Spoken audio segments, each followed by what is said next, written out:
Hey guys.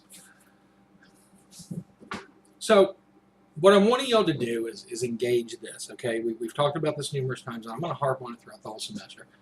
Ignore the noise in the background. That is the kittens murdering each other. It's frightening. One of the things I'm seeing is y'all are talking about the Industrial Revolution. Awesome. Great. You're getting into it. But I want you to think deeper than that. One of the things that's brought up by one of you was the invention of the sewing machine. And if you think about the sewing machine, it brought on amazing changes to the basic structure of our society. It gave women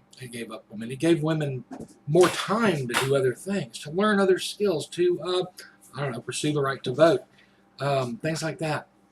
So here's the way I want you to look at things. Just yesterday, we had to run to the hardware store and pick up some filters for the house, and the wife, Lisa, looked up at a shower, one of these prefabricated shower stalls, and she's like, "I'd really like to put one of those in the garage."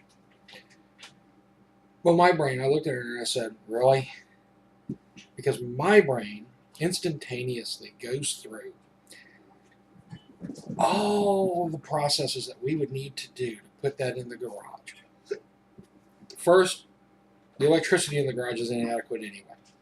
So we'd have to revamp the electricity, which means we have to replace the box that's on the house because it's already not big enough. We have to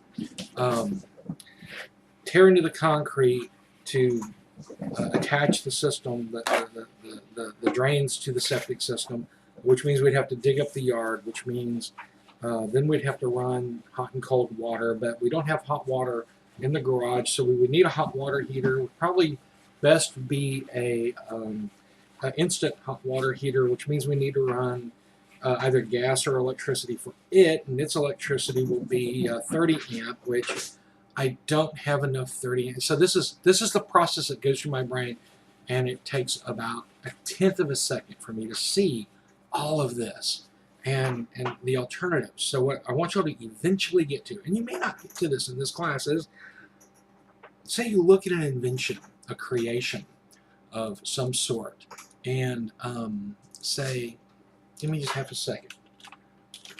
When were suckers invented? So suckers were invented in 1908. The lollipop. What goes into this invention? Who is affected by it? Well, somebody has to make that stick. It's not going to focus, is it?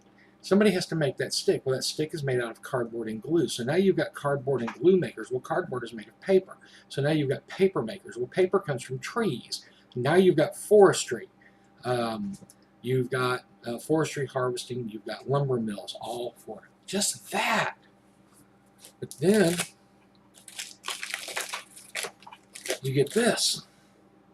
The paper that's covering it, a wax paper. So now you've got paper makers, again, forestry, trees, sawmills, you've got wax makers, then you get printers who are making ink, in this case brown and white ink, actually probably just brown ink, because there's no white ink on it, it's just brown, and then wax. And the wax has to be food safe, so it's probably beeswax. So now you've got beekeeping involved in the creation of this. Oh, we haven't even talked about the sucker yet. Chocolate flavor, assuming that it's real chocolate in there, you're dealing with the importation of chocolate beans and the grinding of them into a useful form of chocolate. And, oh wait, there's sugar. So now we've got sugar in the process, just in the chocolate, not in the sucker itself. And then, of course, the sucker is actually made from sugar, in which case you have to heat this sugar. Now we got a pot, we got steel makers, we've got fire, so now we need gas. All this for just a 10-cent lollipop. That's what I'm talking about when I'm talking about thinking about deep consequences. You know, we think about the railroads as being like this thing that's laid down and this great machine that's put on top of them. Well, think about what it takes to build a train and how more complex it is than this. So give that a thought. And keep that in your mind and start looking at things a little bit differently. I mean, you know, um, simple things. A penny, copper mines, I don't know exactly what the alloy is, and hopefully I'll see you in class tonight and I won't be murdered. But copper mines, steel production for the stamp, the designers, the artists, something as simple as that, massively complex. So yeah, just start looking at things kind of in their component parts and not just physical inventions, but ideas. Where does democracy come from? Where does capitalism come from? Where does socialism come from? Where does communism come from? Why is fascism a reaction to the failures of European socialism? We won't get too much into that. That's world history and politics. So, yeah, one chocolate lollipop, and I haven't gotten in the middle of this. In the center, this is a lovely caramel coating, which is throws milk in there. So now we've got dairy products. Yeah.